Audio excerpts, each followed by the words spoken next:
The idea of committing ourselves to do something different every single day may seem like a simple idea, but for many of us it would be challenging to find the time, motivation, and inspiration. However, Erica Ellis, sophomore Deaf Studies major at Towson University, put herself up for the challenge when she decided to commit to the 365-day photo project. It's a common project people just take on individually just for fun, where you just take a picture every day.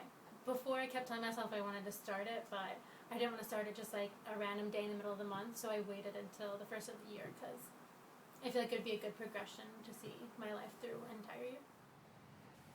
Erica says she tries to make the most out of the project instead of remaining complacent in her dorm room surroundings. So it encourages me to kind of go out and explore different places.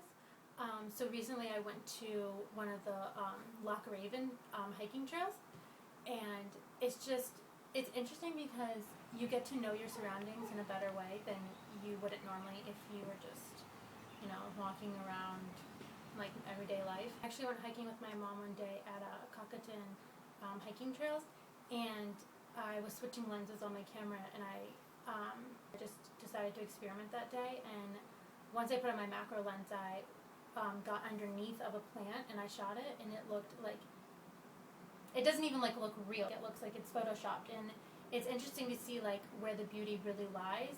I mean, it's just about putting in that like time to just like look at things differently, and that's what my camera helps me do. Through photographing nature, Ellis describes the abstract visual transitions, especially when the weather helps her out. This winter we had a rain and then it froze, so I'd photograph a twig that had frozen, and it just created this really like trippy, surreal effect on it, and it's just a really interesting shot. Through the 365-day photo project, Ellis has gotten her work into art shows and is expanding her portfolio daily. Being prepared is key for Ellis, who says her constant companion is her camera. I've learned to like always have my camera, and it's proven like a really good thing to do because you catch these shots that you normally wouldn't.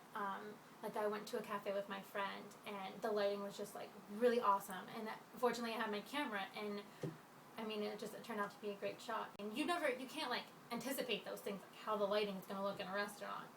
So it's really interesting, so I'll go back and I'll look at a picture and I can remember not just like that situation, but like the entire day. It's really interesting. It does almost act like as a timeline for my life, and I feel like when I'm done the project, it'll be really interesting to see like a year in the life of me. It's